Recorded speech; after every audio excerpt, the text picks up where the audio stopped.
Welcome to WikiAfrica Hour, a monthly live broadcast airing the fresh perspectives of Africa's Wikimedians. It's a space where they share their work and knowledge and digest, through African realities, the global Wikimedia movement. WikiAfrica Hour, the voice of African Wikimedians.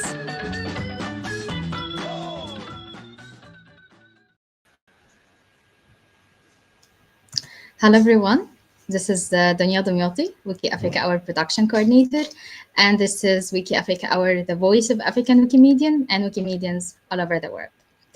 Welcome to a very special episode. This is a 52nd one, and today we are talking about preserving our languages.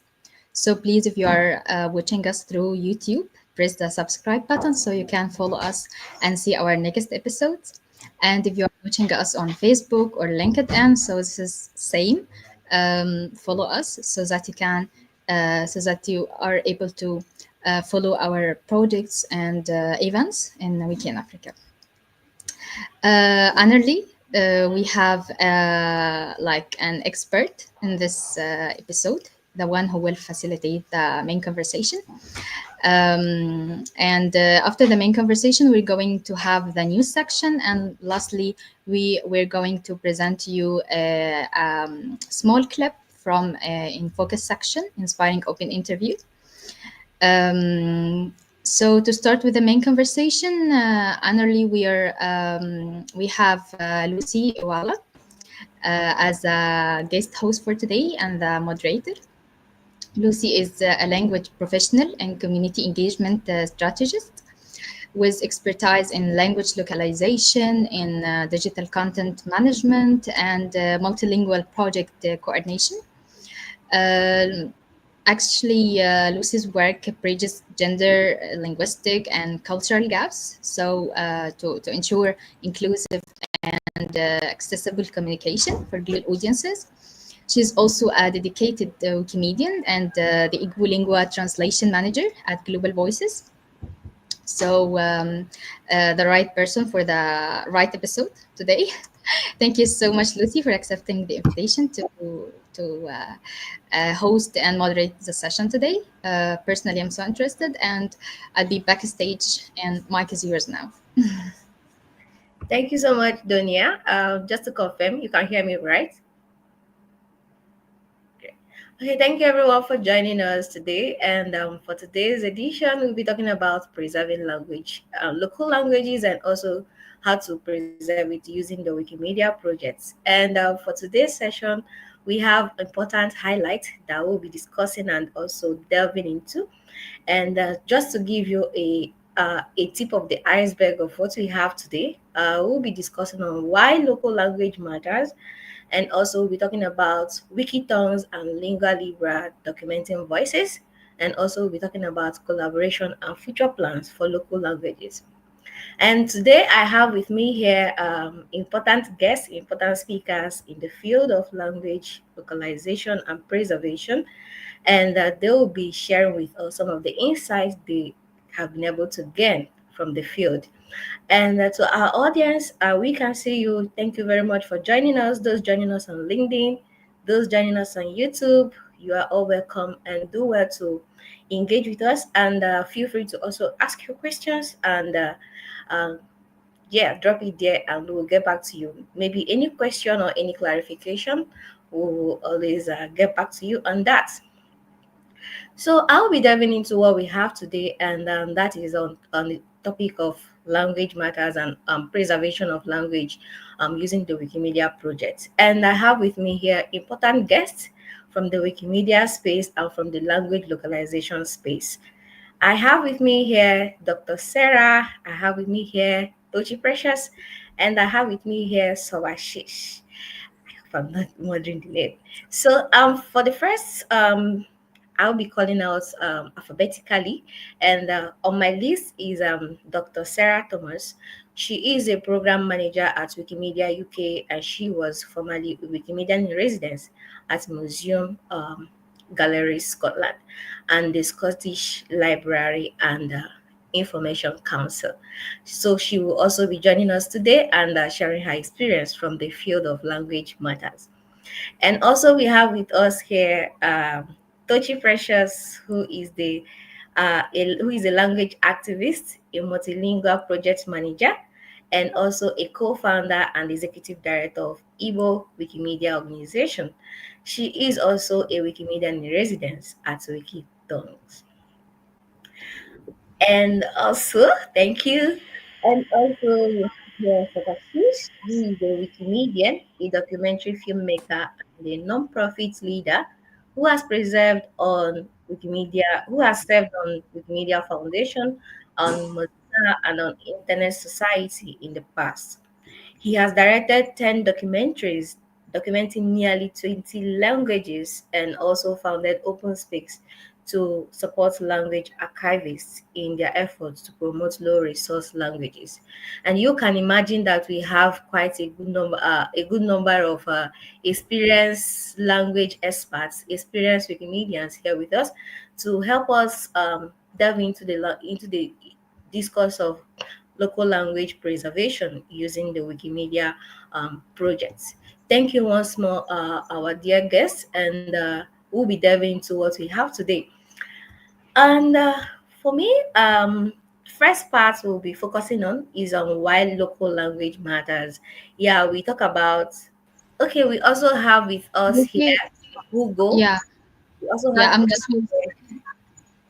I'm just was remind you that Hugo joined us because he joined us slightly late. Yeah, go on. thank you. Sorry for interruption. Okay, and we also have here us Hugo Lopez, who is a Wikimedian in residence and at University of Toulouse, and a senior Wikimedian for 2 decades, and has helped document hundreds of languages as the main coordinator of Wikimedia language diversity recording projects in Lingua Libre. He is also a co-maintainer of Signit, a sign language web extension, and work on a whistled Occitan dictionary. Thank you very much, Hugo, for also joining us in this conversation. And I believe that it's going to be worth all the 50 something minutes that we'll be discussing on language and preservation. Yeah. So we talk about why local language matters. People, when we go out there, when we go to the digital space, we hear lots of discourse on local language, and we also see people engaging in one language localization project or the other. And we want to hear from you, our guest, Tochi Precious.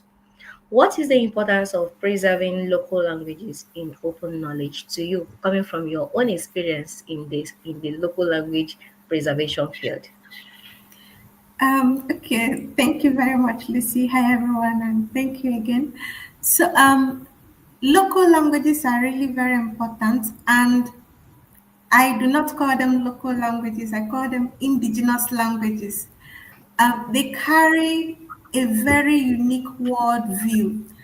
And when a language disappears, we lose entire ways of understanding history, understanding science, understanding nature, and understanding culture. Let's take, for example, according to the United Nations Environmental Program, it says that 80% of biodiversity knowledge is actually carried by indigenous languages. Now, it simply means that if we do not preserve those indigenous knowledge, the 80% of biodiversity knowledge would die off and we will not know them. Let's take, for example, in sometime in April when I made this presentation with the Vessel Sustainability Fair, I let them know that in Igbo language or the Igbo culture where I come from, we have this the Igbo calendar is being measured by the moon phase. So we call it like the Onwa calendar. Onwa means moon in Igbo. And this Igbo calendar guides our yam planting. It guides when we plant yams, it guides when we harvest yam.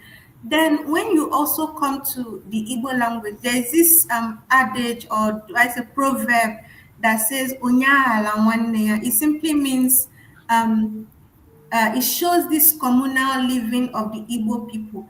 And these are indigenous knowledge that if we allow a language die, it goes away with them. Not just the Igbo language, in the Yoruba language, there's an adage in Yoruba or where Yoruba that says that I'm going to translate it because I don't speak Yoruba. It says that if water is scarce, the millipede cannot survive. And that proverb actually teaches the Yoruba people soil rotation.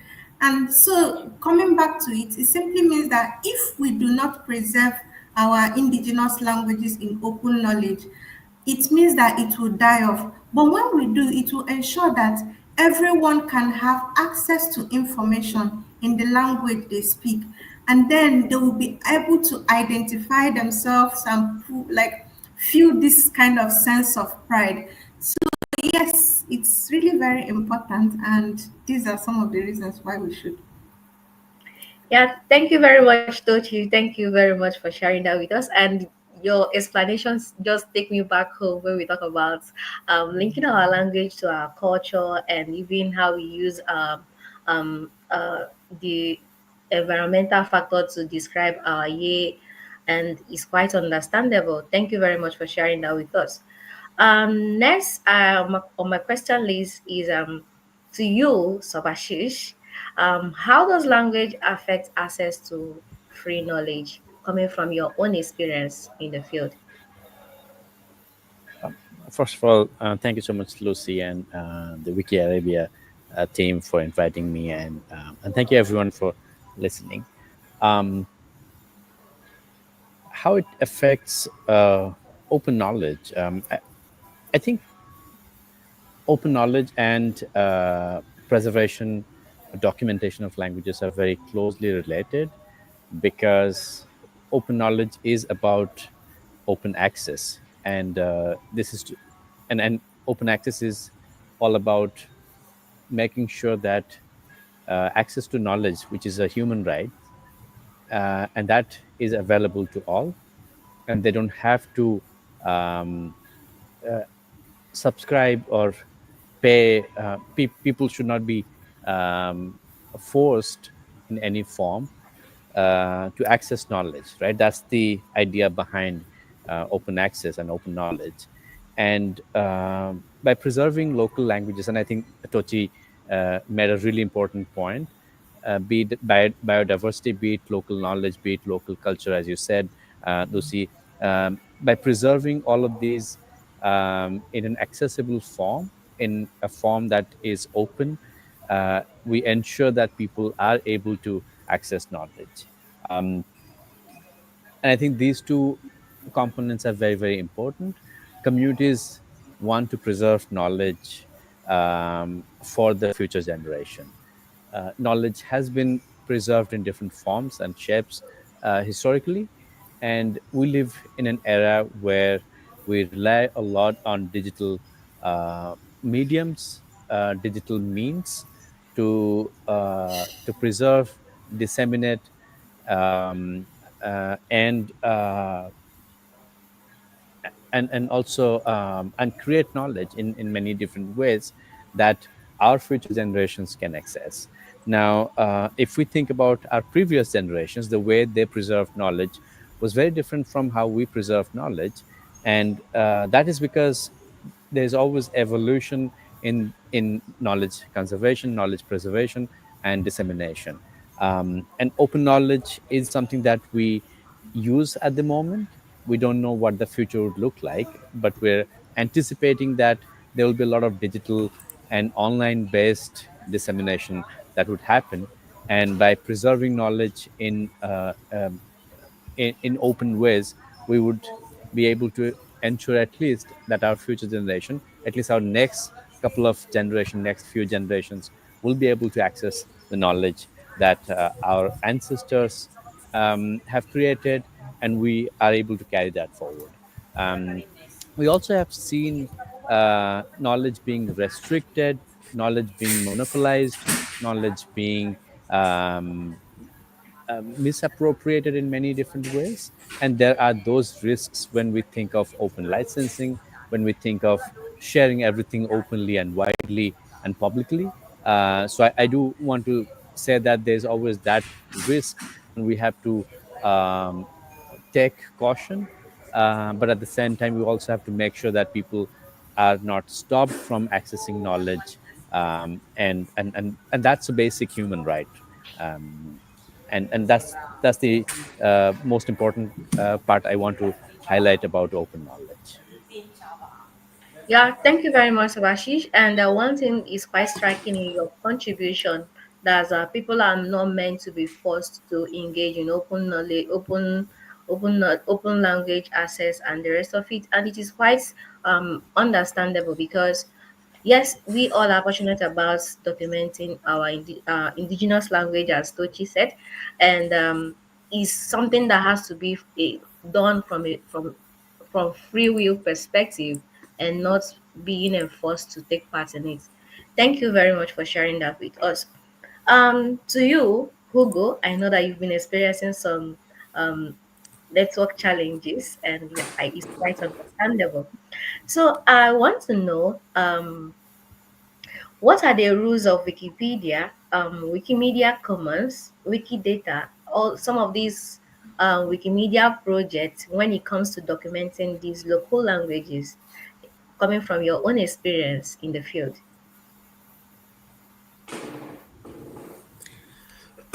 So, if you want to ask about the license and this kind of things, everything has to be open license, of course. And if we have to compare this for the field linguistic practice in the domain, that's something which is important to notice, because depending on the size of your linguistic communities, the relationship with the license is different. And by example, when we have a major language like French, English, Spanish, you have a mass of users and they want to do open license and open content. Then you have a middle-sized language who don't have that much demographics, but you always have some activists and some people willing to document their language and willing to do it in open license. So they go to Wikidata, Wikicommons, and so on. But then the mass of the linguistic diversity is very small language, which are something like less than 1 million people or less than 100,000 people. And this community often have very traumatic experience with the dominant communities. So they have very specific requirements for the license. And the smaller the community is, the more you move to protect your knowledge and your language and your culture. You are not going to open source things. You are going to protect your own community, and you are moving to a model which is very frequent in North America and indigenous people there, which is everything which is produced by the community is owned by the community with copyright. And so there is an opposition between Commons and Wikidata spirit, mindset of full openness. Like Wikidata is a public domain, it's CC0, it's the most open you can find. But the small communities don't want this, because there is, by example, I've been working with a community, which the Surui community in Brazil and Amazonia, which 20 years ago was monitored by phone, and the police was fighting them and monitoring them for repression. So this kind of small community with this background, they don't want to open source and open license all their knowledge. And we have to be aware of that. And I will finish with this. So on Lingua Libre, the core dynamics of Wikimedia is to use the energy of the larger language and communities to build tools which are also used by smaller communities. This is a core dynamic we want. But the needs are not the same. And in the case of Lingua Libre, we slowly move, but we have resistance from the larger communities. We move toward also allowing documentation for smaller communities under copyright and under their condition. and that's something important. I will close with this for my side. Yeah, thank you very much for sharing that with us, Hugo. And one thing is quite recurring, that is having the community. And yes, for there to be a language, there definitely have to be a community that are willing to take part in documenting and preserving these local indigenous languages. Thank you very much. Coming to you, Sarah, and I want to know, what are the main challenges that minority language contributors encounter while contributing through any of the Wikimedia projects, coming from your experience as a Wikimedian in residence and also as an experienced Wikimedian in the space? So we do, at Wikimedia UK, we do support for some of the indigenous languages of the UK, including Welsh and Scots and Scottish Gaelic. And I think that one of the major challenges that they find for smaller communities, especially smaller Wikipedias, when people are maybe used to being on English Wikipedia, is firstly the size of the community. So smaller language Wikipedias will necessarily be smaller and have fewer people that are able to contribute to them. And not having as many people can put more pressure on the key contributors, as well as not having as many people to be able to conduct the kind of oversight that's needed for a healthy Wikipedia.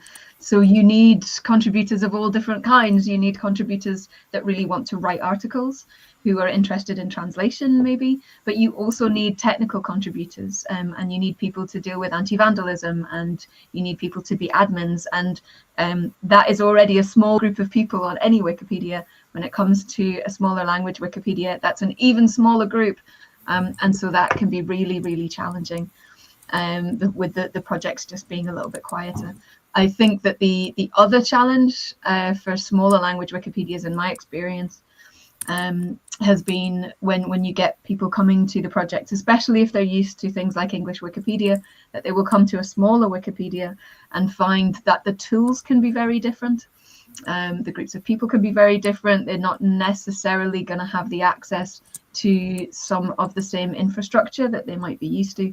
And that can be really challenging from an editor perspective if you're very used to doing things in one way or expect a certain level of support in terms of technical tools, and then on a smaller language Wikipedia not to have that. But I think that's why it's important always for those of us who work in volunteer support and volunteer outreach to be encouraging lots of different kinds of editors to make different kinds of contributions to those Wikipedias. But yeah, I think those are the main challenges. Okay, thank you very much, Sarah. Thank you for sharing some of those challenges. And one thing is also quite recurring is having diverse range of contributors, those who are contributing maybe in terms of editing and those who are contributing through their technical skills. Thank you very much. And we'll be diving towards Wikitongues and Lingua Libre documentation processes and document and in types of documenting voices. And coming to you, Tochi, from your experience, you are a Wikimedian in residence for the Wikitongues, and we want to know, what is the interconnectedness of Wikitongues and the Lingua Libre in preserving local languages? That's a serious question. Okay. I know that for us in Wikitongues, we document oral histories, speech recordings. For Lingua Libre, from the last thing I know, they provide a kind of fast tool for recording words, phrases, and I think together we complement each other. We preserve the long stories, like the long form stories, while Lingua Libre helps to build usable data sets for Wikidata, Wiktionary, and education. So I think this is where we connect. Thank you very much, Tochi. And coming to you, Hugo, from your own experience from the Lingua Libre, what do you have to say about the interconnection?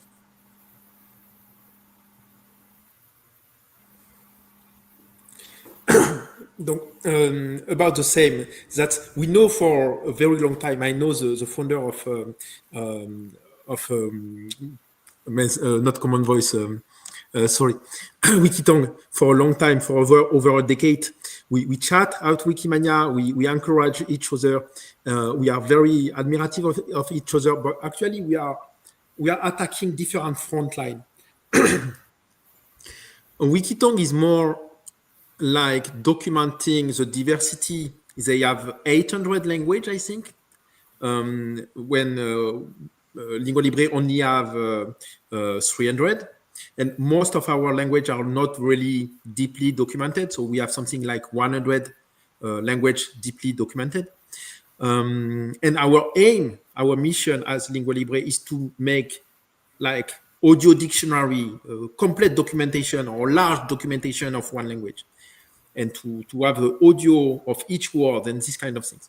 Whereas Wikitongue, it's more in a question of quality and emotionality. When you make a video, when you film the people, you bring also the culture and the actual people speaking this language, and you understand you have a community behind it. So the Wikitongue brings emotionality, and it brings this video inside the Wikipedia article. When Lingua Libre recording, they are just playing a word. It's kind of technical. It's a bit, I'm sorry to say this because I love my project, but it's a bit cold. Lingua Libre is colder than Wikitongue. So that's different front. And but that's complementary. We have to document language. We have to showcast language, and that's different approach, that's different work, and we need both. Thank you very much for sharing that interconnection with us. And to you, Subhashish, yes, from your experience in documenting in language documentation and documentary, could you briefly highlight some examples or stories of local communities and languages and culture documented through the digitization efforts, coming from your experience in terms of local language, indigenous language documentary and documentation? Absolutely. There's one that I would love to share.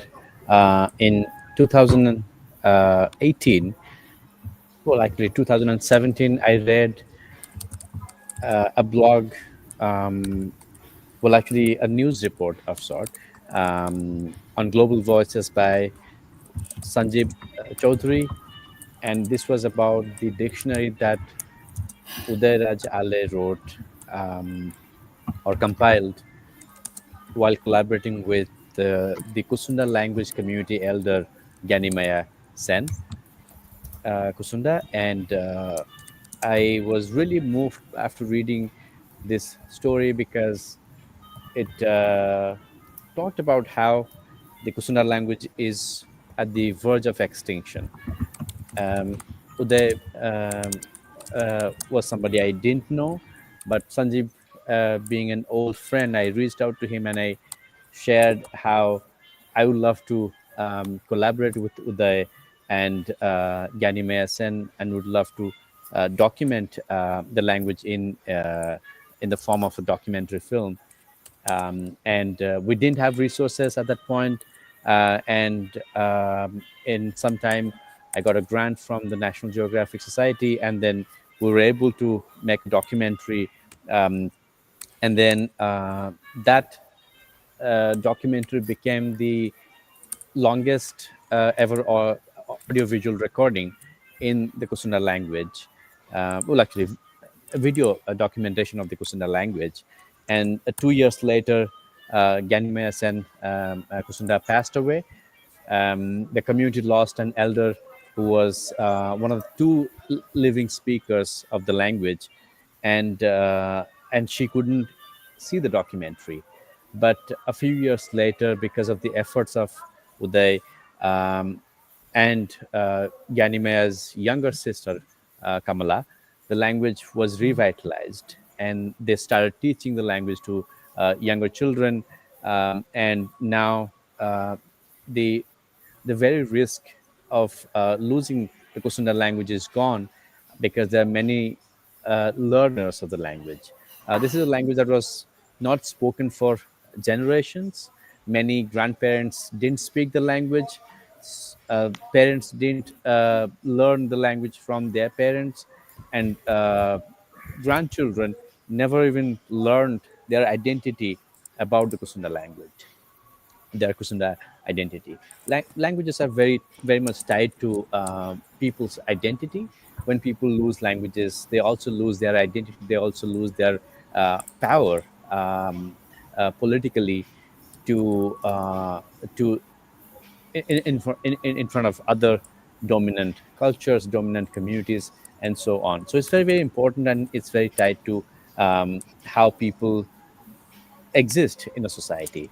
Now, to me, this was a story that I was witnessing firsthand, and there are many more similar ones that I have witnessed. I've been very privileged to witness, because I'm also somebody who is not from many communities, and I work with communities that trust me, and that's a huge load. That's a huge cognitive load, um, because you're often also challenged with this idea that, am I doing anything that's that is unethical from the community's standpoint? Am I doing anything? Because you also, in a way, asking the community to release things under an open license, and yeah.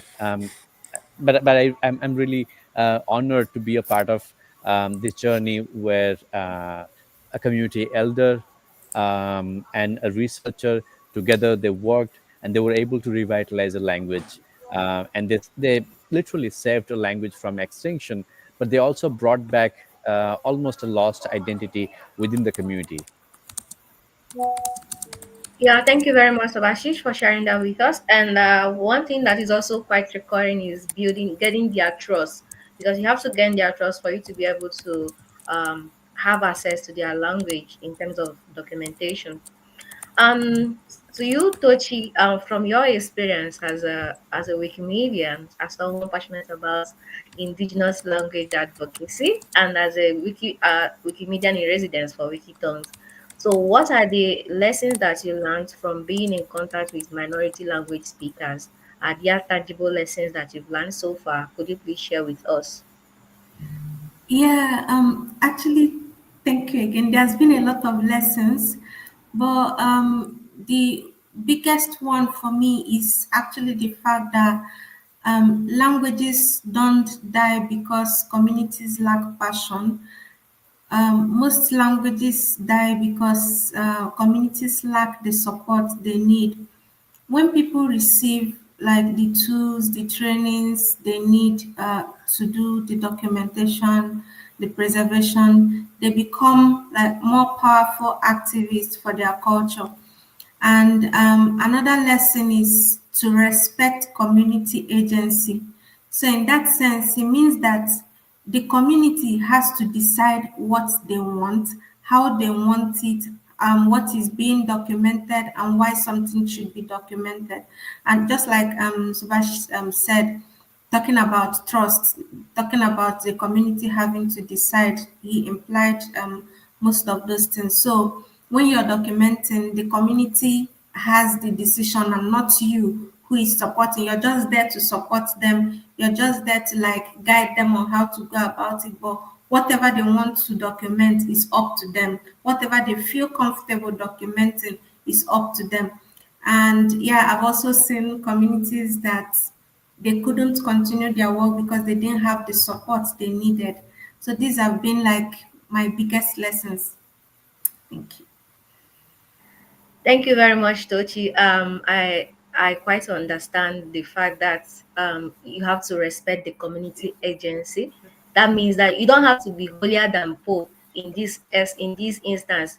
You don't have to be more passionate than the people that have the language. That is somehow kind of related to this. Thank you very much for sharing that with us, and I hope that our audience are also taking note of this in terms of maybe future project they want to carry out in a language that is not even within their locality, please take note of this. Yes, Tochi will soon be leaving us, and we thank you very much, Tochi, for joining us and for sharing your wonderful experience with us. And we'll be relieving you at this moment. And to our audience, please sit tight. We still have lots of amazing sessions to unpack. So moving further, we'll be delving towards collaboration and um, future plans. Yeah, we've talked about why the need for us to document indigenous languages. We've also talked about collaboration. That's for Wikitongues and also the Lingua Libre. So we are now looking at the future for those that will also want to venture into this field that our experienced speakers have already dived into. So coming to you, Hugo, I want to know, is there any collaboration between Lingua Libre and Wikitongues? And if there is, like, what is it like? What is happening? What is going on? We want to know. So that will be quite short because actually, when you ask this question, which we of course ask ourselves as well, we quickly bumped into the limitation of volunteership. We are, most of us or all of us are volunteers. We occasionally can slip part of our objective into a wiki residence or into some staff mission, but we are mostly volunteers, so we don't have the human resource to really build further collaboration. That's also why I said previously that they work on their side, we work on our side, because we don't have the resources to build up collaboration. We also are familiar with the Common Voice project. We know them. We occasionally exchange email with them, but we don't have the resources as human resource and financial resource to actually build collaboration. This year, I started to make a collaboration with tatoeba.org, which is a project to multilingual project for sentences, written sentences, and they also record them.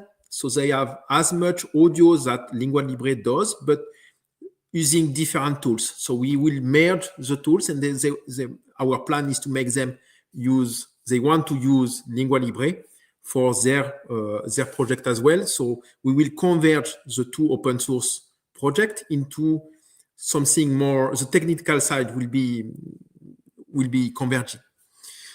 We didn't do this with Wikitongues because we don't have the resources and we don't have the proximity and these kind of things. But that will be an interesting avenue to explore. Yeah, thank you very much. Thank you for leaving the door still open, because there are still lots of possible opportunities and collaboration that will still be coming up in the later future. Yeah. Coming to you, Sarah. Yes, you've been a Wikimedian in residence for a museum, and you are also in the Wikimedia UK core executive team. So we want to know, how can we facilitate, coming from your own experience, how can we facilitate more collaboration and partnership internally from your experience in the Wikimedia UK, and externally, maybe from your experience from the museum or elsewhere? So could you please share some of these experiences with us? Yeah, sure. I mean, developing partnerships and developing networks is a large part of what I do in all of my jobs, and was when I was a resident at MGS and at SLIC.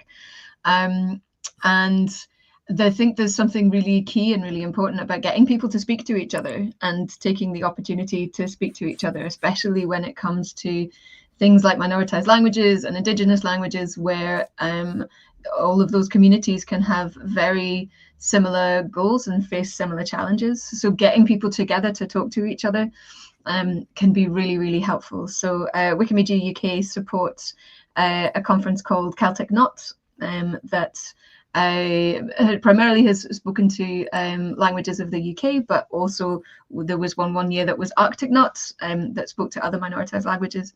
Wikimedia UK will be helping support the Language Diversity Conference 2026 in Ghana.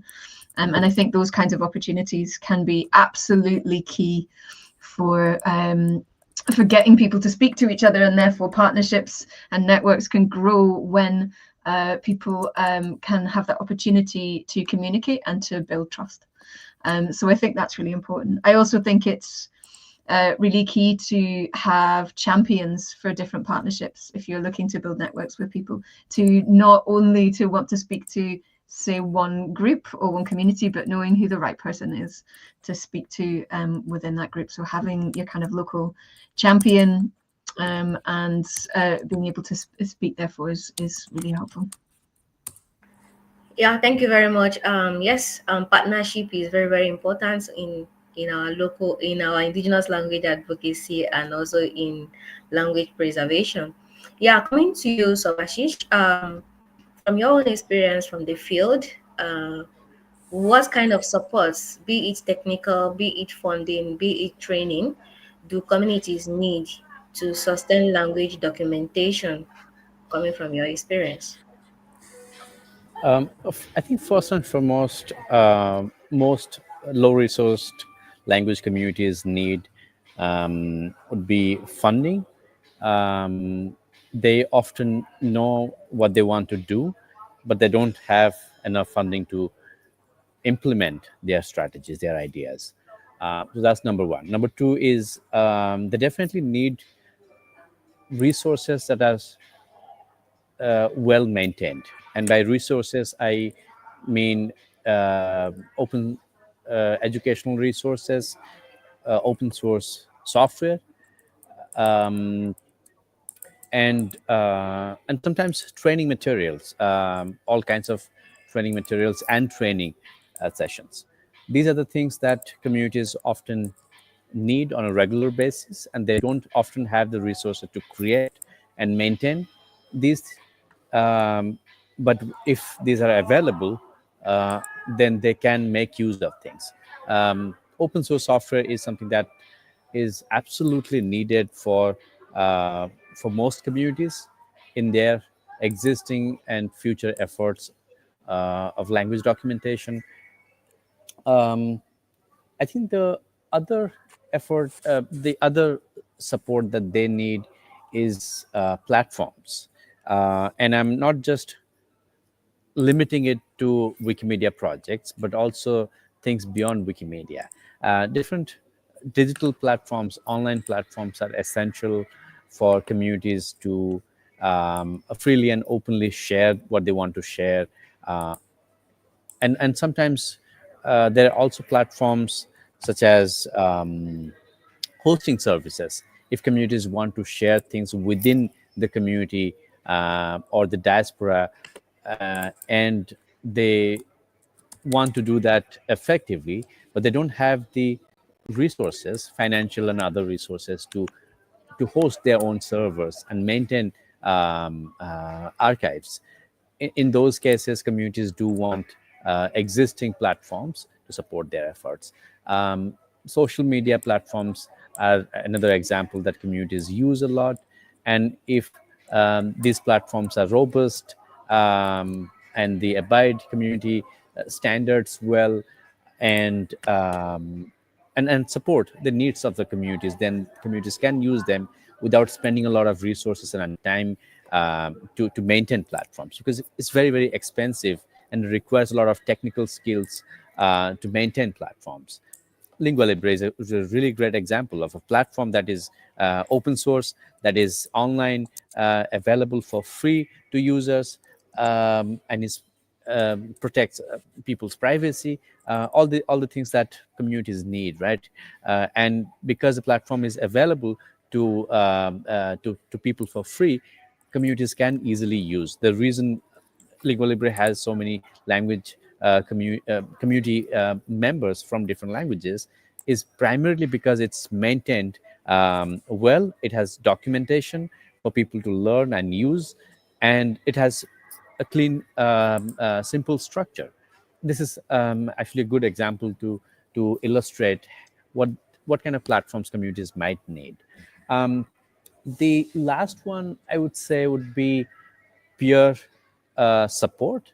And by peer support, I don't mean support system within the community. Of course, that's very important.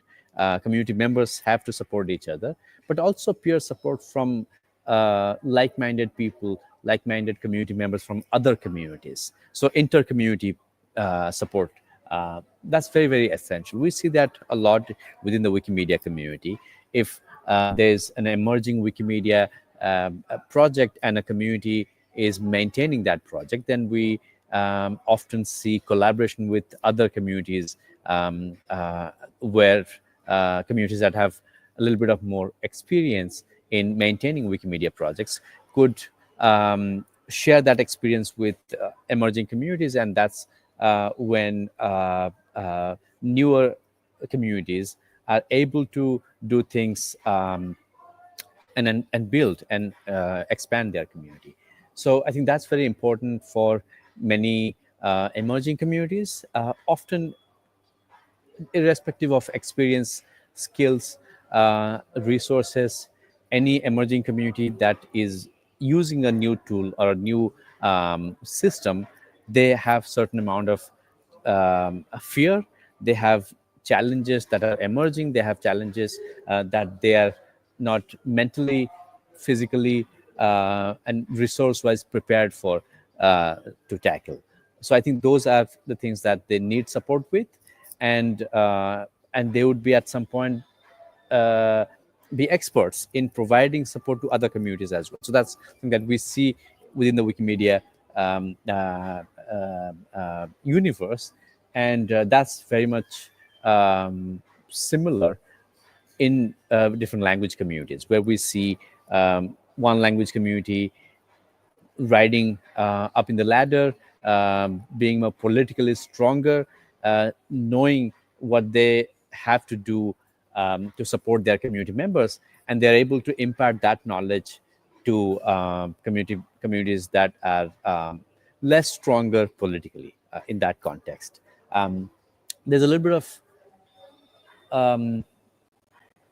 of tussle that we see within communities when we think of language communities and language politics. That's not exactly the same case within Wikimedia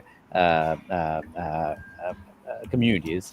So that's slightly different. But yeah, there are many examples to draw between real language communities and Wikimedia communities or open knowledge communities. Thank you very much, Subhashish. Yes, this you really captured it when you talk about the fear that contributors may face when they are accessing new tools. I can remember when I first started using Lingua Libre, it was quite somehow, although it is not that too difficult to use, but I also remember how like I had this kind of fear if I'm using it right or not. But at some point I started even teaching others how to use the tool. It's quite understandable. Thank you very much. Yeah, so this is the last question. Thank you to our audience who are still seated in their different locations and joining us. Yes, we do see you. We do see you from Facebook. We do see you from LinkedIn. We also do see you from YouTube. Thank you. And sure, we'll be soon rounding up. And I believe that you've been able to gain one or two ideas from our experienced speakers. So this will be like our last question, and it will be going to the three of our speakers who are still present, and that is the question of AI. So I'll be coming to you, Hugo, in just 2 minutes. How do you see the future with AI features which progress over time? And could you say that AI has helped document endangered languages, or could you say that it is a threat to authenticity when it comes to documenting indigenous languages? You're muted. You're muted. I think machine learning and what we call AI is really a great gift for language documentation and so on, because that can automatize the learning of language into a machine, and then give it back to the community, because often the native speaker are isolated, the younger speaker are not able to practice, and they or external. You often have in the native communities, you have external people coming, and they kind of impose the dominant language and break the local community practice of their native language. So you have new tools to learn language, and it could be interesting in terms of technically, it's very interesting. That pose question in terms of ethics and does the community want its language to go there? That can be perceived as appropriation by tech company and so on. So there is also, and that's the point with which I want to close that. It's a tool, so that's depending what we do with it, and we see emerging machine learning tools by native communities, because we have the bar is getting lower for technical project. So we have more and more native developers, small language developers, part of the community which build machine learning tools, and they make them in a way which is on your cell phone and not on Google server. So you have such projects which are emerging, and that's an interesting trend I see emerging. Thank you. Thank you very much, Hugo, for keeping to time. And to you, Sarah, what do you have to say about the use of use of AI when it comes to indigenous language documentation and preservation? Is it a threat, or is it also like something very helpful in this adventure? Thank you.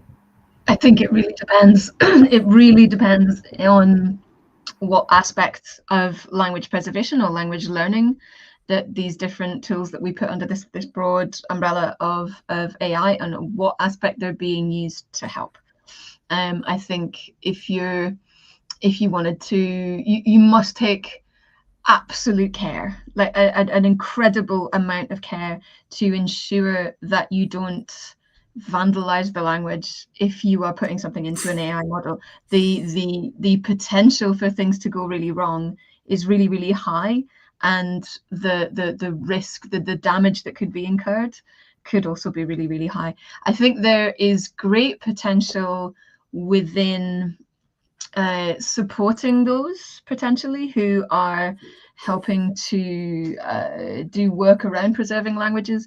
There are admin tasks, there are simple things, technological supports to be able to help those people who are doing that, but you will never get away from how valuable it is to have speakers of languages speaking to other speakers of those languages. So I think that there is potential, but a huge amount of care must be taken that we don't end up either just translating things from English sources into other languages, that we don't end up recentering English if we are trying to decenter English.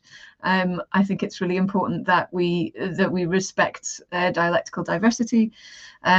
So yeah, there's potential, but it needs to be done with absolute and extreme care. Yeah, thank you very much, Sarah. You've made us to understand that AI is like a double-edged sword.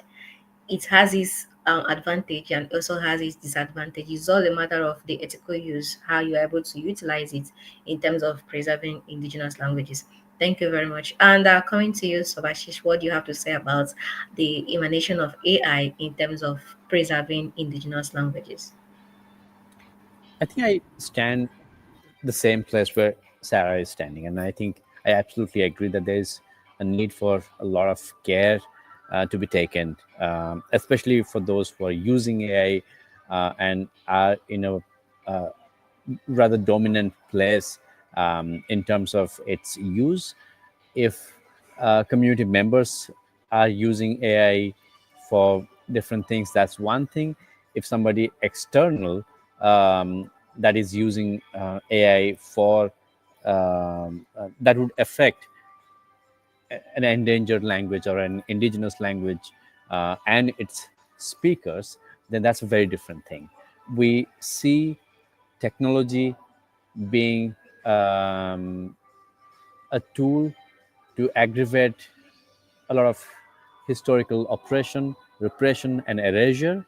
And AI is the tool at this moment in this era that could potentially harm communities, and these wounds would take ages to repair and heal.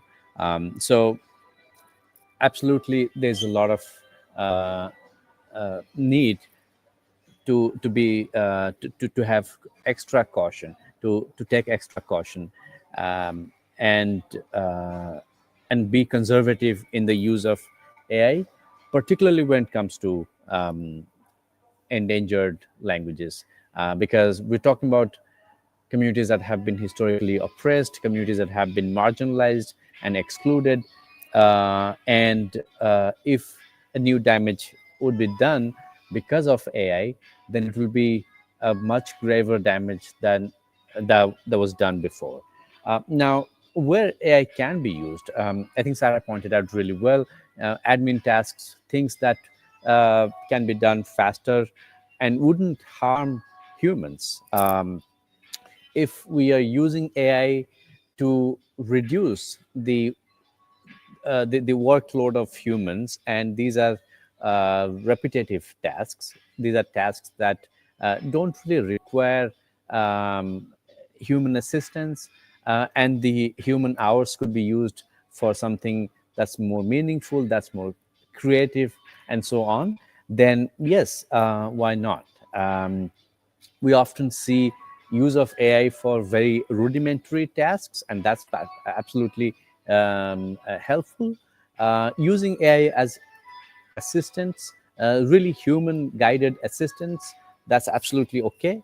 And again, there, of course, the human part has to be really clear. Humans have to be the decision makers, and AI assistants could be used in places where human hours could be used for sort of for the lack of better term, superior tasks, and that's okay. That's not a bad idea.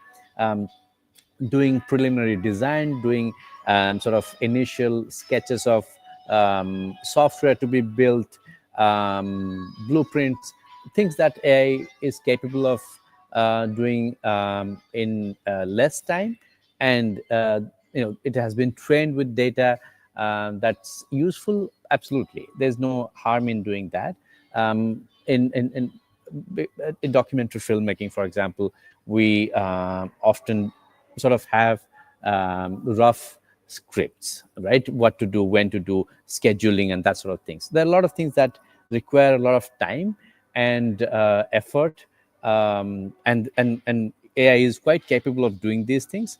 So that's an assistance to existing work and not necessarily specific to endangered languages. So these are the things that are repetitive, administrative, and AI is actually really good at doing these things.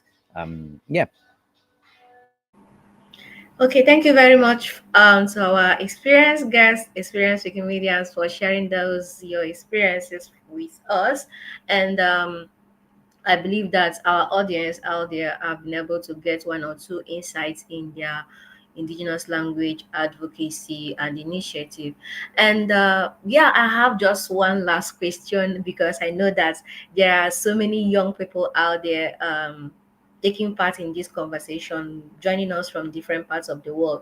And this reminds me, this question kind of reminds me a conference I attended in Spain, and it has to do with minority language speakers, and it is for youth. So, and you see, when you attend this kind of conference, you see people who are youth who are burning to preserve their language, document their language, and they come to share their experiences. And I also know that there are also lots of young people out there who are also engaged in different activities in terms of documenting their languages.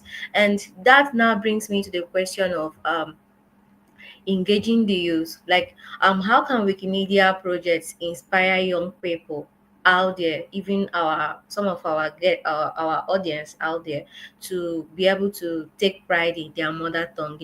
We always have this issue. People have this issue of like, oh, I cannot speak my language, I cannot speak my mother tongue, or this kind of notion that there is a language that is superior to the other. So how can we say, okay, this is like Wikimedia projects will help you to take pride in documenting your language, in preserving your language, and also in um, speaking your language as a youth and as an individual. So I'll be going to you, Sarah. What do you have to say about this? Yeah, I think with the wiki projects, one of the wonderful things about the wiki projects is that none of them are ever finished. They're never finished. They're always changing. They can always be updated, and they can always therefore be up to date.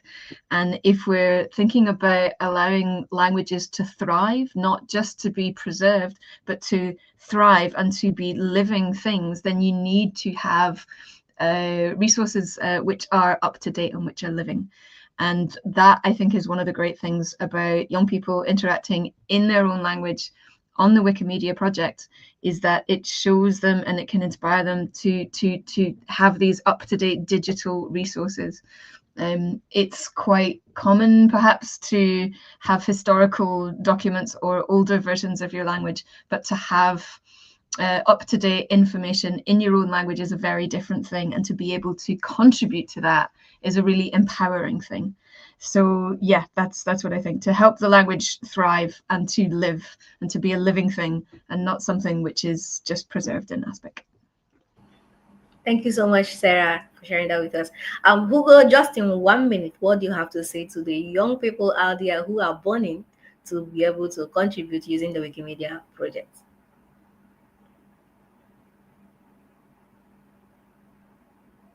You are muted. Sorry. I would say just try it, jump in, because most of the time we have the idea that it's very complex, and it's just when we don't know, it looks complex. But when we just click next and do this and do this, and after when we are done, we are like, okay, so what just this? So I will encourage people to just try to contribute a bit on Wikimedia project or any project to support your language.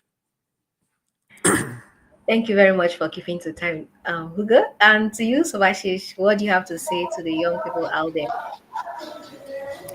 I'm not young, so I don't know how appropriate this would be, but I think young people are curious to know about their language, their parents' language, their grandparents' language, and that curiosity could drive the the the tools that they explore. And Wikimedia projects are amazing tools in that sense for them to explore, and they might play with it, they might enjoy it, they might contribute to it, and it's up to them how they want to use, because there's so many Wikimedia projects and there's so many ways to participate.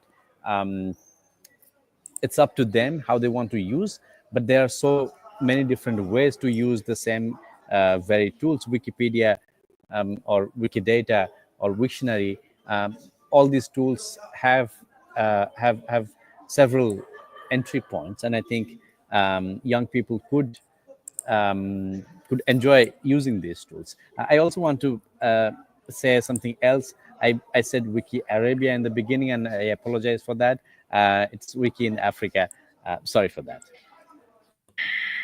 Thank you very much, Subhashish. We understand. Yeah, thank you. It has been a wonderful, close to 60 minutes discussion with our dear speakers, and we've been able to learn, and there are lots of resources that they have been able to share with us, and I know that you can also access it from the comment section, and it is there.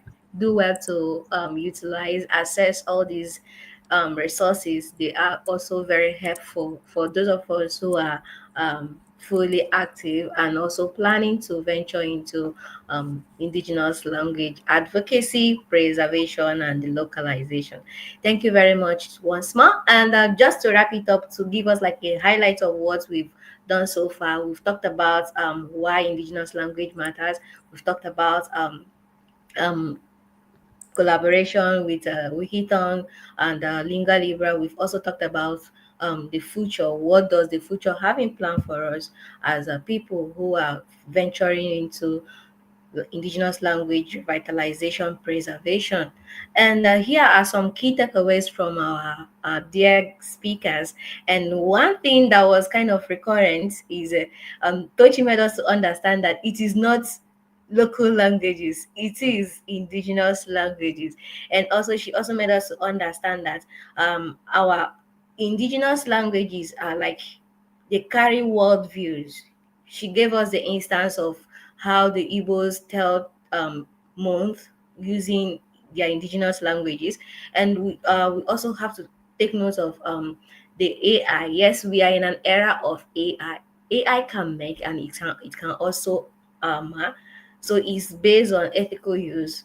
You can utilize some of the resources that has been shared on the comment section in terms of AI usage. They are also relevant. So as one who is in the indigenous language field, or who is planning to venture into this field, you can as well make use of some of these resources and be able to preserve your language. And another thing is also for, if you are going into a community, maybe you are not a sole speaker of that particular community, please give the community the agency when it comes to documentation and preservation of their language. And also, so as she said that language, like you don't have to force anyone to take part in indigenous language revitalization and preservation. It should come from a free will perspective, and not something you have to force someone to do. And also, you have to be, as young people, we have to be curious. Curiosity gives you the leverage to assess different opportunities that, oh, you may even be looking at it from afar that is something difficult, but when you delve into, like I gave you instance of using the lingua libra. Like when I was introduced to lingua libra, I was like, how am I going to do this? But when I started using it, I found out that, oh, it's not even that difficult for me to use, and I was able to navigate, and I was also able to teach others how to use it. So it's all about being open-minded, being curious, and trying it out. And definitely you'll be able to preserve your language, and you also be able to write your language on the history time. Like where when you talk about languages that are on digital spaces, you know that yes, your language is fully represented. When you go to Google Translate, when you want to make use of Google Translate to translate one particular language to your own, you'll be able to find your language there. Ensure that your language is digitally represented, and be open-minded to participate and preserve your indigenous language. Thank you once more to our dear speakers. Thank you for sharing with us your well of experience, and we do really appreciate. And I know that our audience has been able to learn one or two things in their that will also guide them uh, in their language documentation and preservation endeavors. I will be handing over the virtual mic back to Donia to take it off from there. Thank you very much. Thank you so much, Lucy. Thank you so much. That was really inspiring. And thanks to all our guests. The whole discussion was insightful and very informative. So thank you so much for accepting the invitation to be with us today. Actually, what we usually do in our episode is that we don't only focus on like the main conversation topic, but we also have another sections. So thanks for our audience who is still with us till now, but please don't go away because we still have two sections. The first one is the in focus segment, and as you used to, it's related to, we may focus on a person, on a project, on an event, And today we have an inspiring open interview with Tochi Precious, who shares with us her experience in open spaces.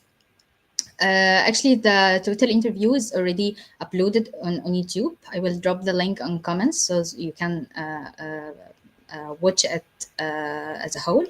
But now we will show you just a small clip of it, just 3 minutes. And after that, we're going to present your lovely section. I know the news is the favorite section for many audience. So we will finish with the news, and we'll finish directly after it. So this is the last time I'll be with you today. At the end, I just want to remind you to wait for us next month. And yeah, let's see the inspiring open interview and then the news. My name is Tochi, and I'm from Nigeria. I'm a founding member of the Igbo Wikimedia CISA group. I actually do wear many hats. I'm the global coordinator for the Language Diversity Hub, as well as a Wikimedian in residence at Wikitongues. I would say visibility and representation really do matter. It's an effort. It's something we need to put a lot of effort in to ensure that women leaders are recognized. Sometimes we have like a lot of stories in the society that enforce like a kind of biases, earlier in the year, I think around February, March, I kind of had this workshop for Wiki Loves Folklore, and it had to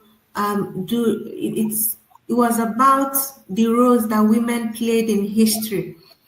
And sometimes we tend to forget that women actually did play some roles, especially in our own part of the African history and folklore.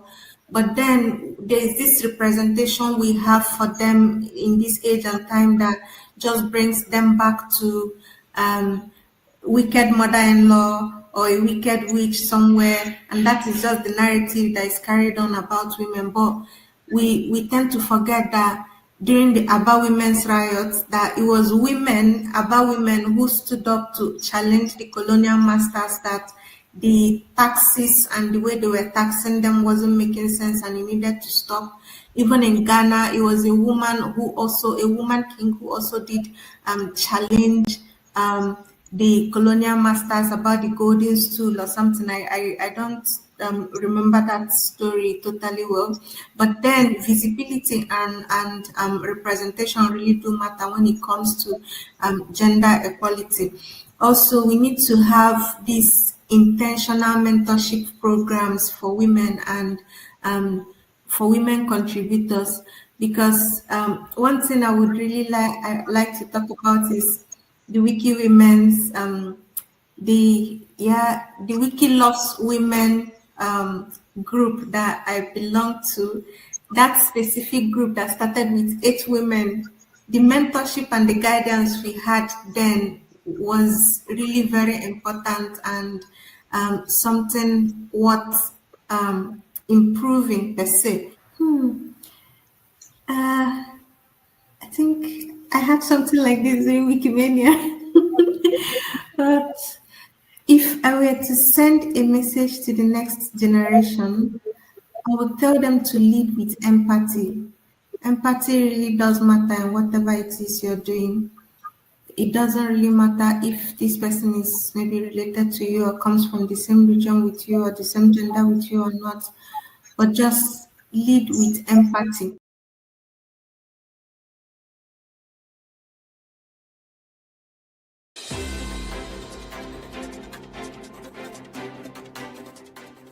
Hello, everyone, and welcome to another roundup of what's happening across the Wikimedia movement. As always, we're bringing you the most exciting updates, important announcements, and opportunities you don't want to miss. Let's dive in. Our first stop is a word of language and internationalization. The next language community meeting is happening on 28th November at 1600 UTC And if you love languages, localization, or just want to hear what other communities are building, this meeting is for you. These sessions are fully community-driven, meaning you shape the agenda. This month, contributors from Wikitongues and the Fanta Wikimedia community will be sharing updates from their projects. So, expect lots of inspiration and practical insights. If you've been working on language tools, facing technical challenges, or need interpretation support for your community, you can add your topic to the agenda. Visit the meeting page to sign up and add your agenda item. Up next, some news on governance. The results of the 2025 Wikimedia Foundation Board of Trustees elections are in. A total of 6,129 voters across 240 wiki projects participated. This is a strong turnout for this year's process. Congratulations to the two candidates who received the most community support. That is Bobby and Michal. They'll officially join the board at the December 2025 meeting. Visit Meta for the full breakdown and voter details. For everyone who loves deep, insightful discussions, especially around gender, tech, and access, the latest Africa Wiki Women Voices podcast, episode 7, is out now. This episode explores the impact of internet access on women's rights in Africa, featuring Sandra Asing, a policy analyst and gender and ICT researcher. She dives into digital marginalization, online GBV, digital poverty, and what real inclusion should look like, straight from African communities. You can stream the episode on YouTube, Spotify, and Pocket Cast. Listen, like, share, and help amplify women's digital rights conversations. It's time for education updates. The AG Wiki Knowledge Showcase is coming up on the 27th of November, between 12 and 1:30 UTC. In this edition, they'll be unveiling the new EduWiki working group members and exploring how Wikimedia Macedonia engages students through thematic editathons. There's also an update on the events and programs dashboard technical plan. Register on the event page. It's all linked. And if you're working in Wikimedia and education, this one is for you. Submissions are open for the November EduWiki newsletter. You can submit project stories, event reports, student experiences, and research insights in English or in your local language. You're also encouraged to include images, audio, or video. The deadline to submit is today, 26 November, via the Education Newsroom. And now something close to home, Wiki Loves Africa. The call is open for language ambassadors for the 2026 campaign. This program ensures that communication, training, and participation truly reach all corners of the continent in people's actual language. We are looking for ambassadors in English, French, Arabic, and Portuguese who can support translations, outreach, and general community engagements. If you're passionate about multilingual accessibility and want to support the campaign from the inside, this is your moment.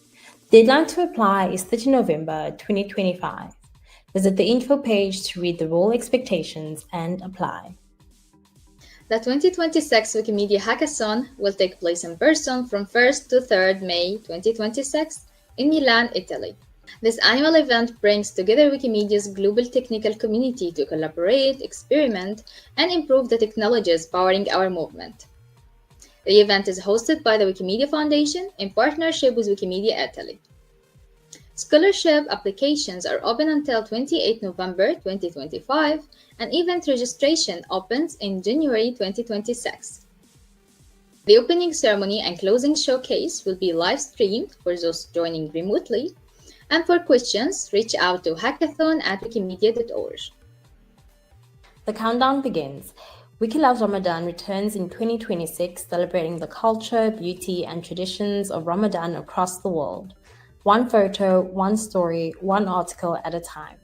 Stay ahead of updates via the Wiki Loves Ramadan 2026 Meta page. Running from 20 December 2025 to 20 February 2026, this global initiative aims to increase proofreading and validation activity, especially in underrepresented languages. You can join as a participant to proofread and validate text, or as an ambassador to help train newcomers and organize locally. For ambassador and organizer opportunities, visit the Wikisource Loves Proofreading Campaign 2025 meta page for more details. It's official. Santiago, Chile will host Wikimania 2027, likely in August. This will be the second time Wikimania is held in South America. Santiago offers strong digital infrastructure, rich cultural heritage, and friendly travel conditions. The organizing team is already working to deliver an unforgettable experience for in-person and virtual participants. Congratulations to the 2027 team. Visit the Wikimania 2027 local announcement div article for more information. RightsCon, the world's largest digital rights gathering, is coming to Lusaka, Zambia in May 2026. Travel scholarship applications close on 5 January 2026 at 7 UTC. Even if you didn't submit a session, you are encouraged to apply. RightsCon is known for being a dynamic, welcoming space for digital rights conversations. The Human Rights team is launching Digital Safety Office Hours to explore how Wikimedians can navigate online safety risks. Session 1 covers why Wikimedians face unique digital threats, how to balance privacy, safety, and usability, and simple steps to protect yourself immediately. To attend, email talktohumanrights@wikimedia.org with the subject Digital Safety Office Hours Session 1. The date for the office hours is 28th November 2025. Sessions are at 9 a.m. UTC and at 7 p.m. UTC. Visit the link on screen now for more information. Several core governance committees are seeking new volunteers, including affiliation committees, the AFCOM, Ombud Committee, and Case Review Committee. Applications close on 11th December 2025. Learn how to apply by visiting Wikimedia Foundation Legal Committee Appointments meta page. AFCOM is requesting community feedback on 3 key strategic areas: the affiliate model, the capacity development, and conflict management. These recommendations could significantly shape the African Wikimedia landscape. Communities are encouraged to read, discuss, and comment on Meta by visiting the link on screen now. And that brings us to the end of this WikiAfrica Hour news update. Thank you for tuning in and staying connected. We'll be back next month with more exciting developments, project updates, and community stories. Catch all the updates, links, and featured items on the WikiAfrica Hour news page on MetaWiki.